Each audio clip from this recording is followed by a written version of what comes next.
My husband finished moving with his typical condescending tone and asked me if I was done. I responded coldly without meeting his gaze. From that point on, I didn't utter a word and started preparing to leave the house. The daily berating from my husband and mother-in-law had reached its limit, and it felt like something within me had shattered.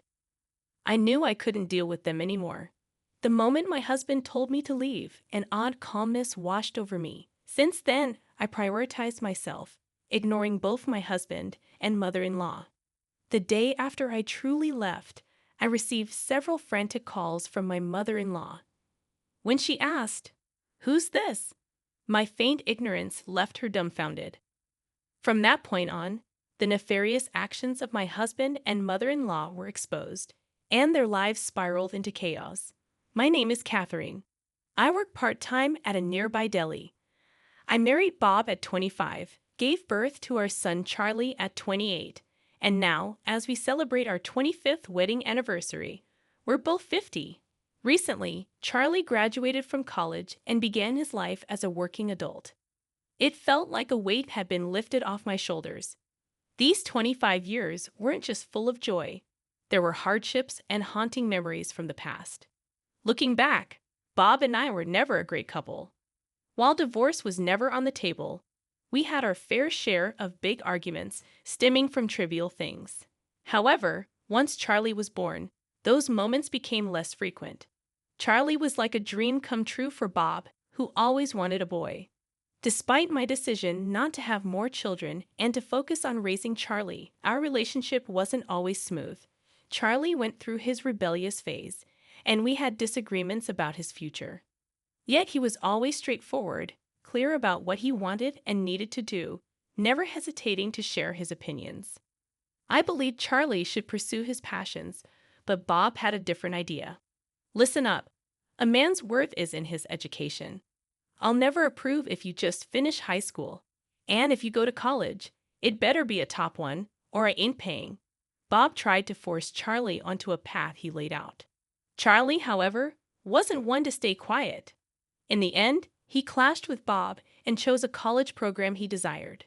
Despite the ongoing issues, Charlie successfully graduated, giving us something to be thankful for. As we both turned 50, we looked forward to our second life, hoping for a peaceful time in our later years. Unfortunately, those faint hopes were soon shattered when a visit from my mother-in-law dramatically changed my life. One day after work, I returned home to find a pair of women's shoes at the entrance, indicating a visitor. Heading to the living room, I discovered my mother-in-law there. Upon realizing I was home, she let out an exaggerated sigh. Bob, with a lazy tone, informed me that his mom wanted to live with us because she felt lonely living alone after the recent passing of my father-in-law. She had already given up her apartment, leaving us with seemingly no option but to let her stay with us. While I empathized with her feelings, I wasn't thrilled about the sudden decision for her to move in. Dealing with my mother-in-law had always been challenging for me. Until now, it had been just Bob, Charlie, and me living together. However, there was a time when we briefly lived with my in-laws right after we got married. Back then, my mother-in-law adamantly opposed Bob moving out, pushing aggressively for us to live together. Reluctantly, I agreed, but it quickly became unbearable due to her intrusive nature. Her constant comments about when we'd have kids and criticism of my cooking may have contributed to my fertility issues. Bob, realizing the situation wasn't good, persuaded her, with my father-in-law's help, to let us move out. However, it seemed like she held a grudge against me ever since. Despite visiting during holidays, we generally avoided them throughout the rest of the year. Just when we thought we had regained our peace, the idea of living together again seemed unthinkable. As I tried to process everything, Bob sighed and advised me not to be so obvious with my feelings, considering it rude to his mom. He assumed I would object, and he believed it would be a waste of time to discuss it since my siblings were busy with their own kids, leaving his mom with no one else to rely on. However, it became evident that he was quite irritated. Since she had already given up her place, there seemed to be no turning her away. Exhausted, I attempted to sit on the couch, but she stopped me, insisting that I go make dinner. She wouldn't even let me rest, and as expected, she complained about the meal. Thinking that this would be my life day in and day out gave me a headache. Later on, both Bob and my mother-in-law informed me that they had something to discuss. Apparently, they wanted to undertake some renovations. The house, being quite old, did need some repairs here and there, and we had taken care of those minor issues. However, what she particularly didn't like were the plumbing areas. She claimed the bathroom and toilet looked old and dingy and needed a makeover. Strangely, she had no intention of using the kitchen, so she said it was fine the way it was. Our mortgage was set to finish when we turned 60, giving us about 10 years left on it. Even so, I wasn't keen on the idea of renovating. A few days later, unbelievably, while I was at work, she took it upon herself to get an estimate and even signed a contract with a contractor. To make matters worse, Bob withdrew a large chunk from our retirement savings without my knowledge, costing us thousands of dollars. When I confronted Bob, he lost his temper, asserting that the house was in his name, and he could do whatever he wanted. He questioned why someone with a measly part-time job was always butting in. I was speechless, struggling to make him understand the sacrifices I made, giving up my career for our family. It's been about 6 months since we started living with my self-centered mother-in-law. Initially, it seemed she had moved in due to loneliness. However, as time passed, I started suspecting other motives. She appeared worried about her own care in her old age and finances. It turned out she almost had no inheritance from my late father-in-law and no savings of her own. Despite receiving a pension, she never took out any life insurance, and her hobby was playing slot machines, which baffled me. Currently unemployed, she relies on a pension that my father-in-law had been contributing to for years. Despite this, she always claimed to be broke, blowing her entire pension on slot machines the same day. As a result, she constantly made lavish requests without contributing a dime, forcing us to cut back on many of our expenses.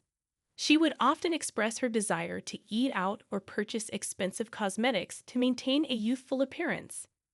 Since Bob was reluctant to spend money on anything other than himself, my mother-in-law consistently approached me for cash. Initially, I would assist her by purchasing essentials and occasionally providing some money. However, as the requests accumulated over time, I decided to put my foot down and refuse to give her any more. This decision seemed to cause her significant stress, leading her to continue her gambling habit and pursue insatiable desires. To my shock, she resorted to sneakily stealing small amounts from my wallet, hoping I wouldn't notice. When I realized some cash was missing, I confronted her, but she played dumb. From that day on, her harassment escalated. She had been bad-mouthing me to Bob, portraying me as the villain. As a result, my husband began looking at me with disdain, accusing me of accusing his mother without proof. Their mistreatment intensified, and one day, during an argument with Bob, his mother interjected, accusing me of living off her son's salary and belittling me for being just a part-timer. They treated me not as a family member, but more like a maid. Bob wouldn't even address me by my name. Their constant harassment took a toll on my mental well-being, and I reached my breaking point. One morning, after my mother-in-law left for her daily walk, I mustered the courage to tell Bob that I couldn't live with his mother anymore. Unexpectedly, his reaction was explosive. His face turned red as he shouted, claiming there were plenty of women who could replace me, ordering me to leave and never show my face again. Shocked, something inside me shattered, be it my rationality or my patience.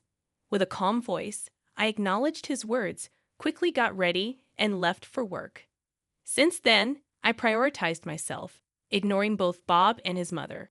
About a week after our fight, Bob, still looking down on me, asked if I had moved out yet. His mother had asked the same, but I didn't make eye contact, simply responding, "I'm leaving." After that, I didn't utter another word, grabbed my things, and left the house we had lived in for years. As expected, the very next day, my mother-in-law bombarded me with incessant calls. The frequency of her calls felt borderline insane. It became too bothersome to pick up, so I ignored my mother-in-law's incessant calls. When the calls persisted to the point where I couldn't even look at my phone, I decided to block her. Soon after, a call came from Bob's phone. Contemplating whether to ignore it or not, I ultimately answered, expecting to face the issue eventually. To my surprise, it wasn't Bob, but his mother on the other end, questioning why I was ignoring her and accusing me of being rude. Suppressing my laughter, I responded, "Sorry, who's this? This number belongs to my husband, Bob, but some strange woman's calling. I better hang up." Emphasizing my point, I disconnected the call. However, the phone rang again, and this time, it was Bob. Furious, he shouted at me, accusing me of messing with him. Unusually, I fired back, catching him off guard and leaving him flustered. I sensed that Bob and his mother were trying to convey something, probably along the lines of not intending for me to leave and implying it would be tough without me as a free housekeeper. But I had reached my breaking point, and Bob's words were just the final straw. I declared that I had no intention of returning to that house, unable to see myself living with him or his mother any longer. I suggested getting a divorce. After that, I could hear Bob and his mother arguing in the background.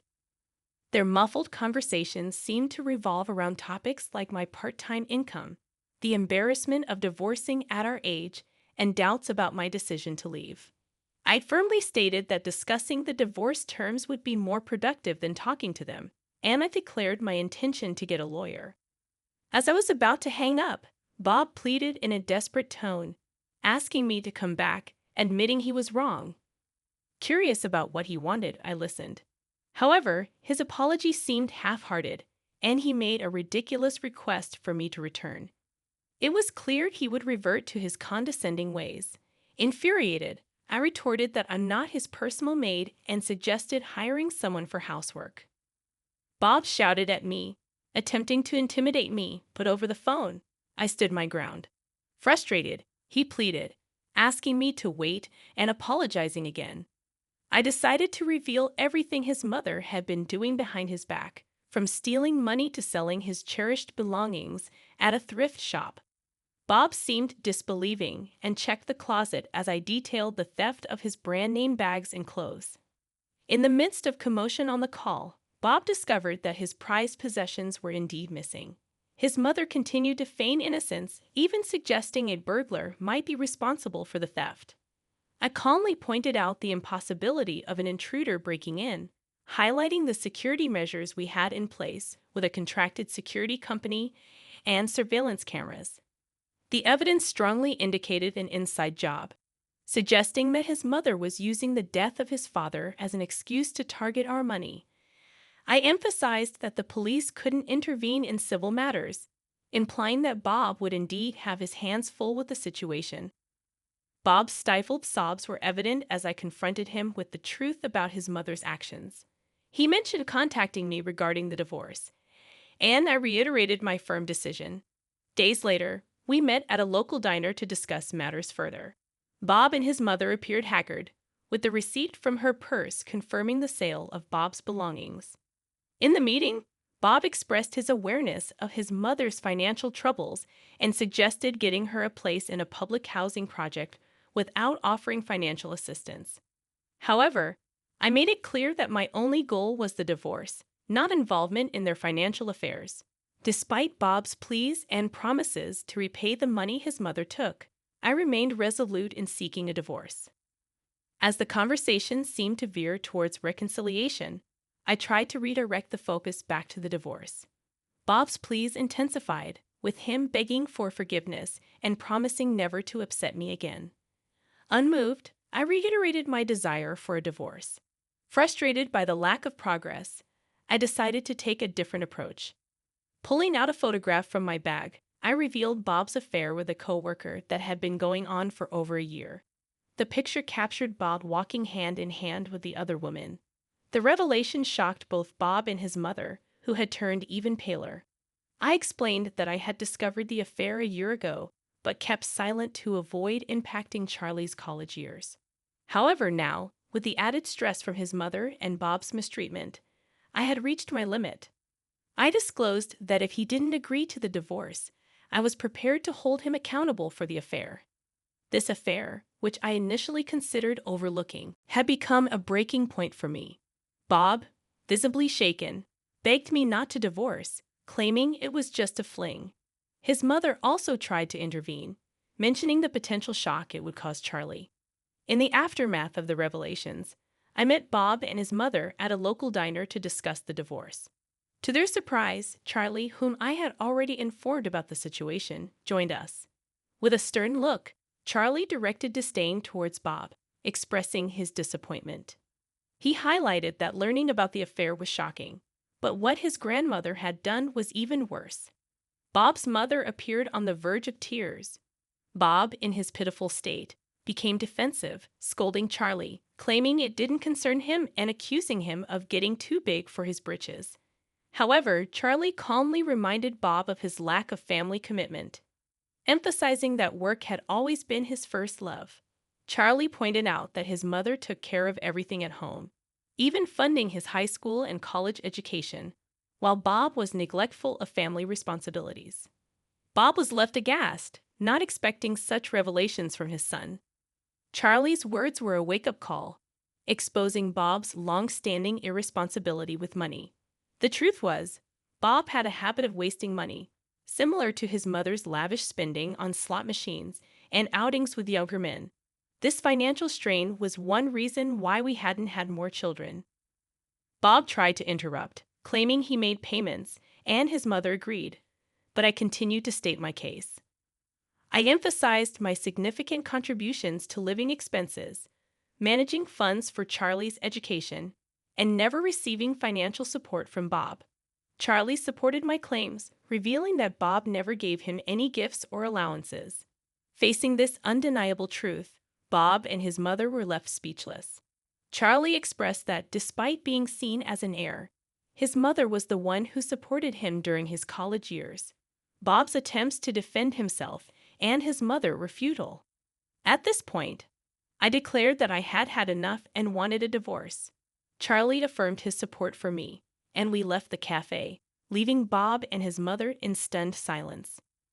After the divorce, Bob's affair was exposed at his workplace, leading to his demotion and transfer. The woman he had the affair with faced consequences as well, with the truth of her initiating the affair surfacing, leading to her voluntary resignation. Post-divorce, Bob continued to live in the house with his mother, struggling with household chores and financial difficulties. His savings were meager, and his life took a downturn, marked by unemployment and gambling addiction. The once proud home was now in disarray, and rumors circulated about Bob selling the house and moving to an apartment. In contrast, I rented an apartment near Charlie and his fiance's home as my new residence. They expressed their desire for me to be close by, and I embraced my role as a supportive mother-in-law. Learning from the past, I aimed to strike a balance between being helpful and not interfering too much. With the prospect of grandchildren in the future, I looked forward to a peaceful and lively second chapter in my life.